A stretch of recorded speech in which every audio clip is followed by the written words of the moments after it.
दोस्तों स्वागत है आप सभी का आपके अपने YouTube channel SS study material पर। आज हम लोग हिस्ट्री का एक मोस्ट इंपोर्टेंट क्वेश्चन को समझने वाले हैं। क्वेश्चन है आपका कि विजयनगर साम्राज्य की सांस्कृतिक उपलब्धियों की विवेचना कीजिए। विजयनगर साम्राज्य की सांस्कृतिक उपलब्धियों की विवेचना कीजिए या फिर विजयनगर साम्राज्य के बारे में कोई भी क्वेश्चन आपसे पूछा जाता है, आप सेम आंसर लिख देंगे तो चलेगा। ठीक है। एक बात आपको और बता दें कि आपका जो सेशन है 24 से 28 सेमेस्टर 2 वाले स्टूडेंट जिनका मेजर पेपर हिस्ट्री कंप्लीट तैयारी आप लोग का करा दिया गया है। यहीं पे आपको इसी वीडियो के डिस्क्रिप्शन में लिंक मिल जाएगा प्लेलिस्ट का, वहां से जाकर के आप संपूर्ण तैयारी कर सकते हैं। ठीक है। व्हाट्सएप ग्रुप का लिंक भी आपको इसी वीडियो के डिस्क्रिप्शन में मिल जाएगा, जहां पर आप लोग पीडीएफ पा सकते हैं। तो जाकर के आप लोग व्हाट्सएप ग्रुप को जरूर से जरूर ज्वाइन कर लीजिए। समझते हैं आज का जो क्वेश्चन आपका कि विजयनगर साम्राज्य की सांस्कृतिक उपलब्धियों की विवेचना कीजिए। इस क्वेश्चन को हम लोग आज डिटेल में समझेंगे, बहुत ही आसान भाषा में, बहुत ही आसान तरीके से पूरी कहानी को हम आपको बताएंगे। यहाँ पर देख सकते हैं कहानी भी लिखा हुआ है, किस तरह से विजयनगर साम्राज्य की स्थापना हुई, इसकी पृष्ठभूमि में आप जानेंगे। साथ ही में ये किस तरह से स्थापना हुआ, किसके द्वारा स्थापना किया गया, ठीक है, इसके बारे में आप लोग जानेंगे। सबसे पहले आप लोग इसके परिचय को देख लीजिए, क्या कहा जा रहा है इसके बारे में। अगर आप लोग थोड़ा सा समझ लेते हैं तब आप अच्छे से विजयनगर साम्राज्य के बारे में और अच्छे से आप समझ पाएंगे। ठीक है। क्वेश्चन को समझते हैं, क्या कहा जा रहा है। विजयनगर साम्राज्य की सांस्कृतिक उपलब्धियों की विवेचना कीजिए। परिचय देख लेते हैं। कहा जा रहा है कि दक्षिण भारत के इतिहास में विजयनगर साम्राज्य का स्थान अत्यंत गौरवपूर्ण है। ये जो विजयनगर साम्राज्य है इसका स्थापना 1336 ईस्वी में किया गया था। ठीक है। और 1646 तक ये चला था। 1646 में इसका जो अंतिम शासक रहा था वो था श्रीरंगा थर्ड। ठीक है। श्रीरंगा थर्ड जो था वो विजयनगर साम्राज्य का अंतिम शासक था। हालांकि इसमें 4 वंश हुए। पहला जो था वो था संगम वंश, जो हरियर और बुका के द्वारा शुरुआत किया गया था। सबसे पहले जो विजयनगर साम्राज्य का स्थापना किया गया था वो हरियर और बुका के द्वारा किया गया था, और उन्होंने अपने वंश का नाम संगम वंश रखा था। उसके बाद सलूब वंश आया, जिसका स्थापना सलूब नरसिंह के द्वारा किया गया था। उसके बाद फिर तीसरा जो इसका वंश आया था वो था तुलुब वंश। तुलुब वंश और सुलुब वंश दोनों एक ही जैसा सुनने में लगता है। पहले सुलुब वंश आया था, उसके बाद तुलुब वंश आया था, और तुलुब वंश का स्थापना वीर नरसिंह के द्वारा किया गया था। राजधानी सभी का हम्पी रहेगा। ठीक है। चाहे वो संगम वंश हो, चाहे वो सुलुब वंश हो, चाहे तुलुब वंश हो, राजधानी हम्पी ही रहेगा। उसके बाद जब 1565 में राक्षसी तगड़े युद्ध हुआ था, यहाँ पर जो राक्षसी तगड़े युद्ध हुआ था 1565 ईस्वी में, वहीं पर तुलुब वंश का पतन हो गया था, खत्म कर दिया गया था इसको। ठीक है। लेकिन इसके बावजूद ये जो विजयनगर साम्राज्य के कुछ बचे खुचे राजा थे जो इसके सगे संबंधित थे, इस वंश का जो सगा संबंधित था उसके द्वारा इसको और कुछ देर तक खींचा गया, और इसके बाद जो वंश आया उसको आराविडु वंश कहा जाता है। तो कुल इसमें 4 वंश को आप लोग पढ़ते हैं विजयनगर साम्राज्य में। पहला संगम वंश को, दूसरा सालुब वंश को, तीसरा तुलुब वंश और चौथा आराविडु वंश को। ठीक है। तो इस तरह से हम लोग चारों को पढ़ते हैं। आराविडु वंश का जो संस्थापक थे उसका नाम था तिरुमल। ठीक है। तो इस चीज को भी आप लोग याद रखेंगे। आगे हम लोग आगे हम लोग इसको समझते हैं। कहा जा रहा है कि यह साम्राज्य उस समय अस्तित्व में आया जब दक्षिण भारत में राजनीतिक अस्थिरता, मुस्लिम आक्रमणों का भय और स्थानीय शक्तियों के बीच संघर्ष चल रहा था। ये जो विजयनगर साम्राज्य है ये कब अस्तित्व में आया, जब दक्षिण भारत में राजनीतिक अस्थिरता चल रहा था। क्यों? क्योंकि जब मौर्य साम्राज्य का जो मौर्य वंश था उसका जब पतन हो गया, उसके बाद कुछ जो राजा थे दक्षिण भारत के, जो राजा थे या फिर जो भारत के राजा थे, वो छोटे छोटे टुकड़ों में टूटने लगे, उनका राज्य अलग होने लगा, राजा जो है कमजोर होते चले गए। ठीक है। जिस कारण यहाँ पर राजनीतिक अस्थिरता फैल गया। जो मुस्लिम राजा थे, जो मुस्लिम सत्ता थे, जैसे कि आप लोग देख सकते हैं दिल्ली सल्तनत या फिर जो तुर्क है, जो बहमनी साम्राज्य है, इन सब ये सारे क्या है, तो ये सब क्या है, सारे मुस्लिम आक्रांता है। ठीक है। मुस्लिम आक्रमण किए गए इनके द्वारा। ये सब क्या है, तो विदेशी मुस्लिम है जो हमारे देश पर आक्रमण करते रहे। इनका जो भय था या फिर जो स्थानीय शक्ति थी उनके बीच जो संघर्ष चल रहा था, तो इन सब चीजों के बीच में विजयनगर साम्राज्य का अस्तित्व आया था। आगे इसमें कहा जा रहा है कि विजयनगर ने न केवल दक्षिण भारत को एकता के सूत्र में बांधा, बल्कि कला, स्थापत्य, साहित्य और धर्म के क्षेत्र में ऐसी अमर धरोहर छोड़ी जो आज भी भारतीय संस्कृति का प्रतीक है। ये सिर्फ ऐसा नहीं है कि ऐसा बात नहीं है कि सिर्फ राजनीतिक अस्थिरता को ठीक करने के लिए आया हो या फिर जो मुस्लिम आक्रमण है उनको रोकने के लिए आया हो।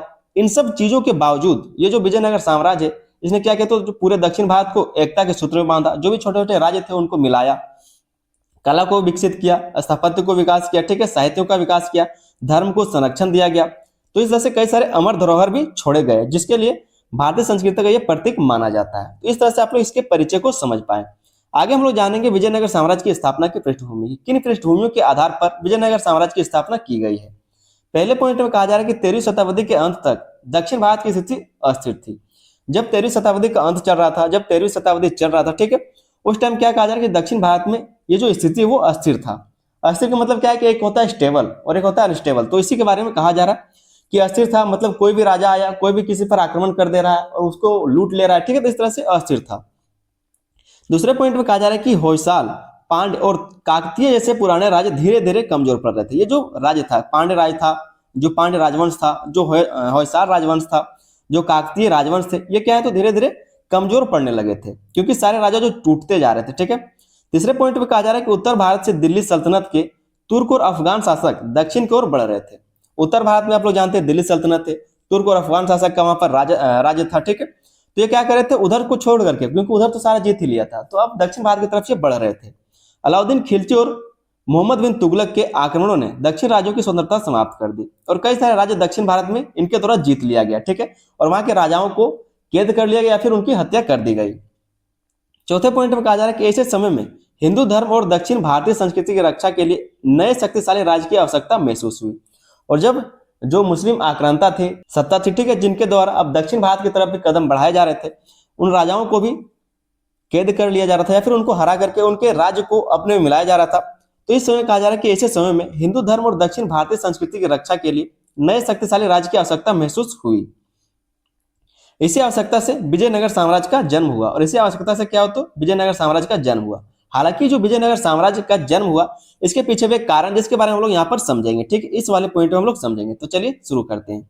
हरिहर और बुक्का स्थापना और योगदान। ये जो हरिहर और बुक्का थे, इनके द्वारा ही विजयनगर साम्राज्य का स्थापना किया गया है। इसका कैसे स्थापना हुआ और इसका क्या योगदान रहा था दोनों का, इसके बारे में हम लोग यहाँ से समझेंगे। ठीक है, ताकि आप अच्छे से विजयनगर साम्राज्य के बारे में संपूर्ण जानकारी ले सके। तो उत्पत्ति का हम लोग बात करते हैं। कहा जा रहा है कि हरिहर और बुक्का दो वीर भाई थे। दोनों क्या है तो सगे भाई थे, दोनों भाई थे। ठीक है, वे पहले काकतीय राज वारंगल के सेवक थे, मतलब वहां के क्या है तो या फिर मंत्री के लिए, ठीक है, गवर्नर थे। कहा जा रहा है कि हरिहर और बुक्का जो थे वो दोनों भाई थे। वे पहले काकतीय राज के, जो जिनका नाम वारंगल था, ठीक है, काकतीय राज जिसको वारंगल भी कहा जाता है, का सेवक था।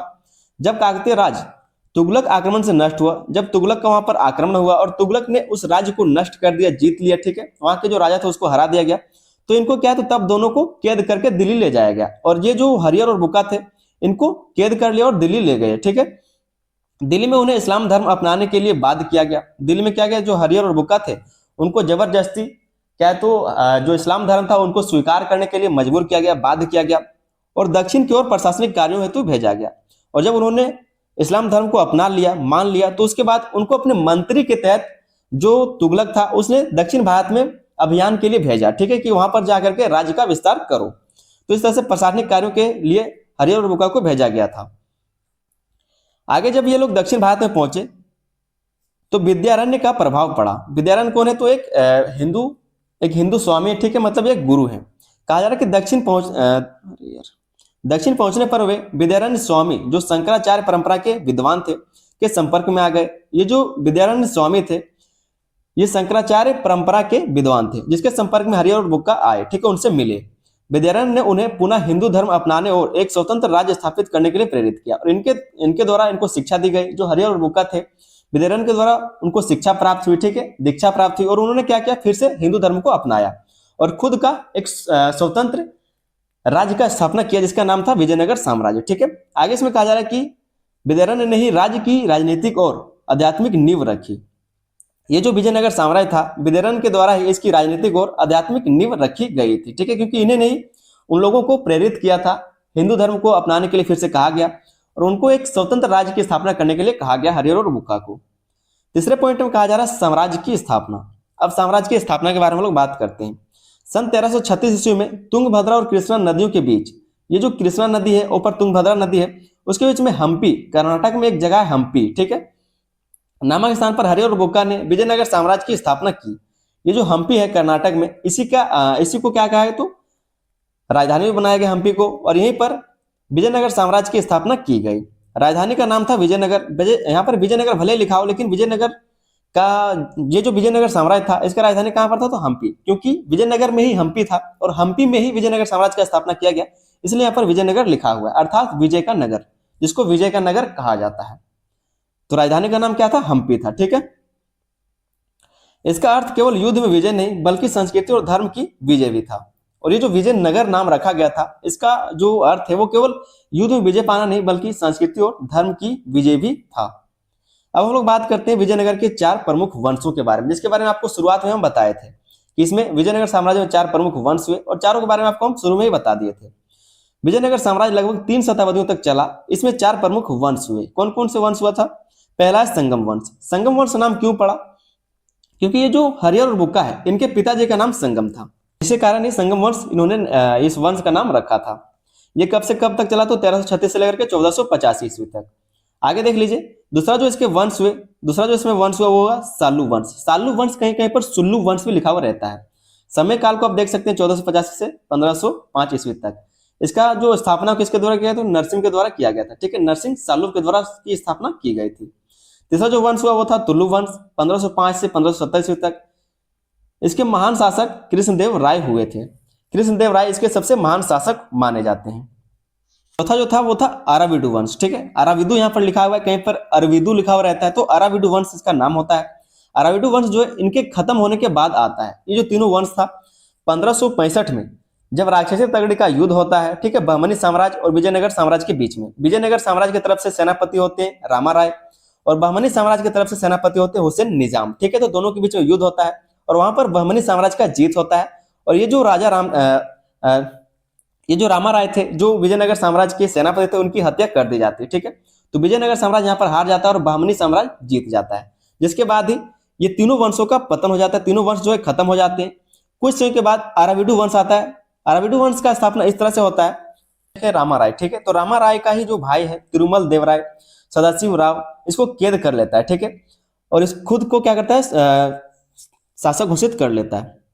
यह अंतिम शासक था जिसने तालीकोट, यहाँ पर तालीकोट लिखा है, कहीं पर तलीकोटा भी लिखा हुआ रहता है, कि युद्ध के बाद ही कुछ समय तक शासन किया था। तलीकोटा लिखा हुआ मतलब तलीकोटा को ही राक्षसी तगड़ी बोला जाता है, बहन हट्टी कहा जाता है। ठीक है, बन्नी हट्टी, ये सारे नाम क्या है तो इसी का है। तलीकोटा के लीजिए, राक्षसी तगड़ी युद्ध के लीजिए, बन्नी हट्टी युद्ध के लीजिए, ये सारे एक ही नाम है। जिसके बाद अराविडु वंश जो है अस्तित्व में आया था। इसका जो संस्थापक था, इसका जो स्थापना किसके द्वारा किया गया तो तिरुमल देव राय के द्वारा किया गया था, जो इसी का भाई था और जो कृष्णदेव राय उसका दामाद था। ठीक है, कृष्णदेव राय का ये दामाद था जिसके द्वारा इसकी स्थापना की गई थी। अराविडु वंश भी ज्यादा देर तक नहीं चल सका और इसके बाद इसके जो अंतिम शासक रहे थे वो श्रीरंगा थर्ड रहे थे। ठीक है, 1646 में इनकी भी हत्या करके खत्म कर दिया जाता है। आगे हम लोग जानेंगे विजयनगर साम्राज्य की सांस्कृतिक उपलब्धियों को, कि विजयनगर साम्राज्य की क्या क्या उपलब्धियां रही हैं। पहला है धर्म और दर्शन। धर्म और दर्शन, ठीक है, धर्म के लिए इन्होंने कार्य किया है। विजयनगर साम्राज्य ने हिंदू धर्म को पुनर्जीवित किया। इस काल में वैष्णव, शैव और वीर शैव संप्रदायों का प्रसार हुआ। मंदिर केवल पूजा के केंद्र नहीं रहे बल्कि शिक्षा, कला और संगीत के केंद्र भी बने। जिस तरह से जो मुस्लिम आक्रांता थे उन्होंने क्या किया तो बहुत सारे दक्षिण के भागों को भी हड़प लिया था। ठीक है, अपने राज्य में मिला लिया था। इसलिए कहा जा रहा है कि विजयनगर साम्राज्य ने हिंदू धर्म को पुनर्जीवित किया। हिंदू धर्म को क्या किया तो पुनर्जीवित किया था।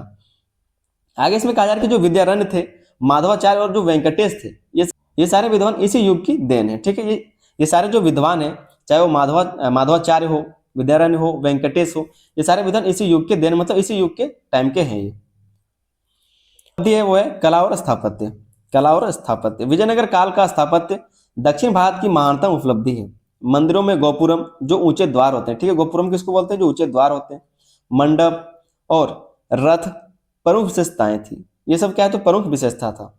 हम्पी, विट्ठल मंदिर, हजारा मंदिर, वैंकुट, कृष्ण मंदिर, लोटस महल और हाथीशाला जैसी इमारतें अद्भुत शिल्प कौशल की मिसाल है। पत्थर की नक्काशी और मूर्तिकला ने असाधारण ऊंचाई प्राप्त की है इसके समय में। ठीक है, जो विजयनगर साम्राज्य का टाइम चल रहा था। मंदिर बनवाए गए, हजारा राम स्वामी मंदिर, ठीक है, विट्ठल स्वामी मंदिर, हसपेट शहर और ऐसे में बहुत सारे मंदिर बनवाए गए। ये सारे क्या है तो सभी कर्नाटक में आपको देखने को मिल जाएगा। जो कृष्ण स्वामी मंदिर है, ये सब कुछ आपको कर्नाटक में ही देखने को मिल जाएगा। तीसरा है साहित्य और भाषा। इस टाइम के साहित्य और भाषा किस तरह का था, इसमें क्या उपलब्धि इन्होंने हासिल किया है। राजाओं ने संस्कृत, तेलुगु, तमिल और कन्नड़ साहित्य को संरक्षण दिया। कृष्णदेव राय स्वयं महान विद्वान थे। कृष्णदेव राय क्या है तो स्वयं एक महान विद्वान कवि थे। ठीक है, कृष्णदेव राय क्या है तो कवि थे। उन्होंने तेलुगु भाषा में अमुक्त माल्यदा नामक काव्य लिखा। क्या है तो अमुक्त माल्यदा नामक काव्य लिखा था, क्योंकि ये खुद एक कवि थे।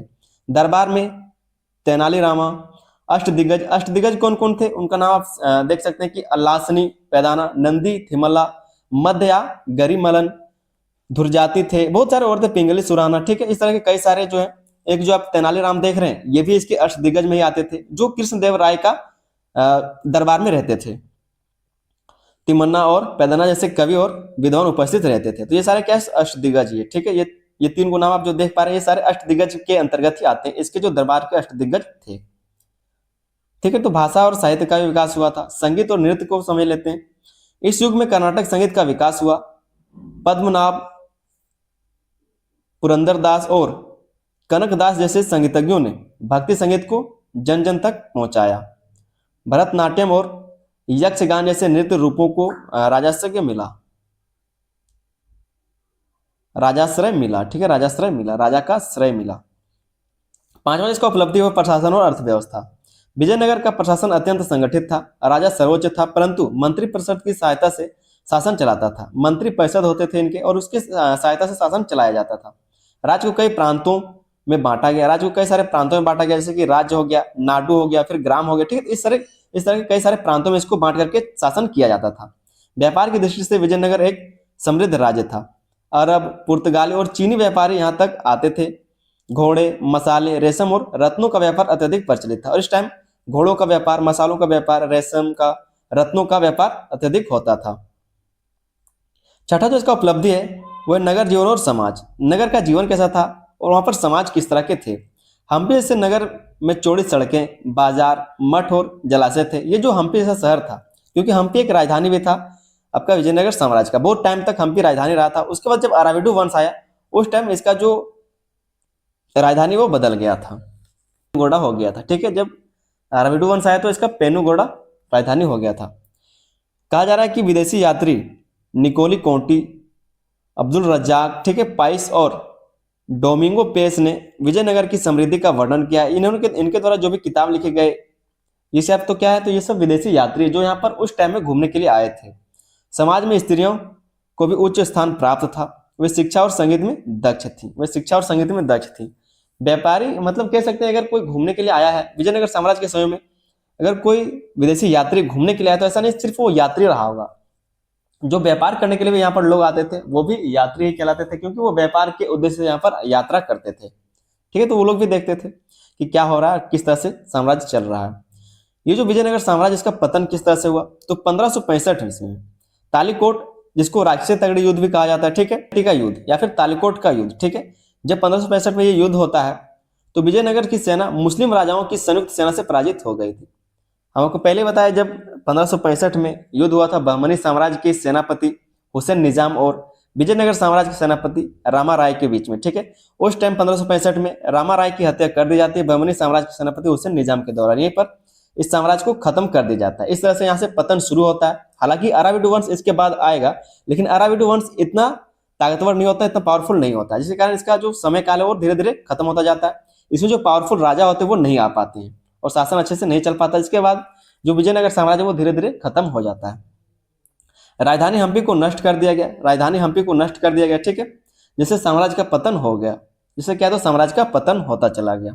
ऐसा नहीं कि 1565 में साम्राज्य खत्म हो जाता है, धीरे धीरे चलता है पर उतना मजबूत नहीं रह पाता। कहा जा रहा है कि हालांकि इसके अवशेष रूप में अराविडु वंश ने कुछ समय तक शासन किया। इसके अवशेष का मतलब क्या है कि छोटे से अवशेष के रूप में इन्होंने शासन किया था अराविडु वंश ने, परंतु इसकी पूर्व की महानता कभी वापस नहीं आई। लेकिन जो विजयनगर साम्राज्य का महानता था उस टाइम में, जिस तरह का वहां पर विकास था, वो पूर्णतः फिर से वापस नहीं लाया गया। आगे हम लोग इसके निष्कर्ष को देख लेते हैं। कहा जा रहा है कि विजयनगर साम्राज्य केवल एक राज्य नहीं था बल्कि भारतीय संस्कृति का पुनर्जागरण केंद्र था। इसने दक्षिण भारत को राजनीतिक स्थिरता दी, धर्म और कला की रक्षा की और स्थापत्य व साहित्य के क्षेत्र में स्वर्णिम युग स्थापित किया। ये सब क्या है, तो विजयनगर साम्राज्य का महत्व है, ठीक है, उसकी विशेषताएं कही जा रही हैं। आज भी हम्पी के खंडहर हमें यह याद दिलाते हैं कि विजयनगर सचमुच विजय का नगर था, भारतीय सभ्यता और संस्कृति की विजय का प्रतीक था, ठीक है। तो इस तरह से इसके निष्कर्ष को आप लोग लिख सकते हैं।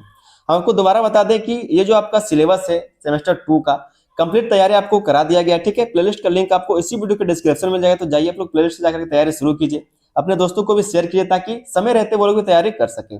तो जो मेजर 3 है उसका भी तैयारी कंप्लीट करा दिया गया है, तो आप लोग जाकर के प्लेलिस्ट में जाकर प्लेलिस्ट में जाकर के आप लोग चेक कीजिए, वहां पर लिंक मिल जाएगा मेजर 3 का, ठीक है। हिस्ट्री मेजर 3 का भी वहां से जाकर के आप लोग तैयारी शुरू कर सकते हैं।